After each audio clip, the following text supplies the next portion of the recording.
NDFBৰ প্ৰাক্তন সদস্যসকলৰ সংস্থাপন বড়ো চুক্তিৰ এটা খুব ইম্পৰ্টেণ্ট ক্লজ আছিলে। ইতিমধ্যে NDFB প্ৰগ্ৰেছিভ আৰু NDFB RD গ্ৰুপৰ 2000তকৈও অধিক সদস্যক আমি 4 লাখ টকাৰ ফিক্সড ডিপজিট আগবঢ়াইছিলোঁ। সেই ক্ৰমতে আজি আমি ৰৈ যোৱা প্ৰায় 2774 জন NDFBৰ প্ৰাক্তন সদস্যক এই আত্মসংস্থাপনৰ বাবে ৰিহেবিলিটেশ্যন গ্ৰাণ্ট আমি আগবঢ়াম। বাস্কা, ওদালগুৰি আৰু অসমৰ আন জিলাসমূহৰ কেডাৰসকলক আজি আমি তামুলপুৰত দিলোঁ 1100। বাকীসকলক অহাকালি আমি কোকৰাঝাৰত দিম। ইয়াৰ পিছত মোৰ অনুমান হয় যে 300 মান কেডেট বা কেডাৰ থাকি যাব। তেওঁলোককো আমি 2-3 মাহৰ ভিতৰত আমাৰ স্ক্ৰিনিঙৰ পিছত আমি গ্ৰাণ্ট আগবঢ়ালে এটা পৰ্যায় বড়ো চুক্তিৰ এটা পৰ্যায়ৰ সফল সামৰণি পৰিব। আমাৰ যেতিয়া বেটেলিয়নৰ নিযুক্তি হয় তেতিয়া আমি কিছুমান আমাৰ ক্ৰাইটেৰিয়া থাকে। ইউজুৱেলি এই ক্ৰাইটেৰিয়াবিলাক তেখেতসকলে পূৰণ কৰিব পাৰে।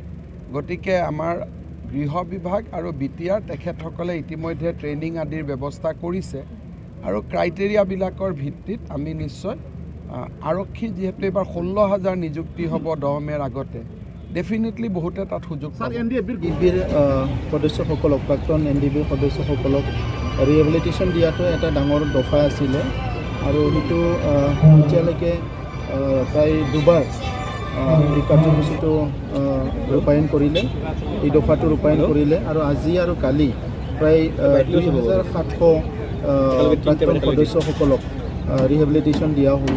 আৰু সেইটো কাৰণে আজি অসমৰ মুখ্যমন্ত্ৰী ডাঙৰীয়াই নিজৰ হাতেৰে আমাৰ বাক্সা জিলাৰ তামুলপুৰত আহি এই কামটো কাৰ্যসূচীটো ইতিমধ্যে ৰূপায়ণ কৰিছে। আমি আশা কৰিছোঁ যে এই শান্তি চুক্তিটো এটা সফল হোৱাৰ ফালে গৈ আছে আৰু ইয়াত মূল দফাবিলাক এটা এটাকৈ ৰূপায়ণ হৈ আছে। NDFBৰ কেডাৰসকলক ৰিহেবিলিটেশ্যন কৰা, কেছ উইথড্ৰ কৰা, এই দফাবিলাক বহুত ইম্পৰ্টেণ্ট দফা আৰু ইতিমধ্যে সকলোৱে শুনিলে প্ৰায় 274 কেছেছ উইথড্ৰ কৰা হৈ গৈছে আৰু ইয়াৰ লগতে প্ৰায় আগতে 1400 আৰু আজি আৰু কালি 2700 বহুখিনি কেডাৰ ৰিহেবিলিটেশ্যন কৰা হ'ল। আৰু এই দফাত থকা যিবিলাক ক্লজ আছিলে সেই ক্লজবিলাক এটা এটাকৈ ৰূপায়ণ হৈ গৈ আছে। অমিত শ্বাহ ডাঙৰীয়াই যেনেকৈ এনাউন্স কৰিছিলে ভাৰতৰ গৃহমন্ত্ৰী, সেই হিচাপে মই আশা কৰিছোঁ এনাডাৰ 1 years ভিতৰত 1 বা 1.5 বছৰৰ ভিতৰত প্ৰত্যেকটো দফা ৰূপায়ণ হ'ব আৰু BTR চুক্তিটো এটা সফল চুক্তি হিচাপে এইটো এটা ইমপ্লিমেণ্ট হ'ব।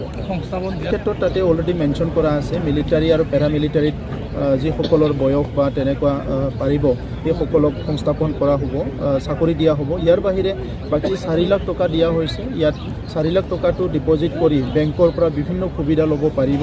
তেনেকুৱা বহুতখিনি সুবিধা ইতিমধ্যে SIRD, PNRD, আমাৰ BTR চৰকাৰ চবেই মিলি আমি তেখেতসকলক এৱাৰনেছ প্ৰগ্ৰাম কৰি আছোঁ আৰু আমাৰ BTR চৰকাৰৰ তৰফৰ পৰা অহা 4 বছৰত handloom sector, piggery sector, livestock বিভিন্ন ছেক্টৰত আমি মেছিভ কিছুমান এৱাৰনেছ আৰু কিছুমান প্ৰগ্ৰাম আমি হাতত লৈছোঁ। এই প্ৰগ্ৰামবিলাক ৰূপায়ণ হোৱাৰ লগে লগে হাজাৰ মানুহে সংস্থাপন পাব।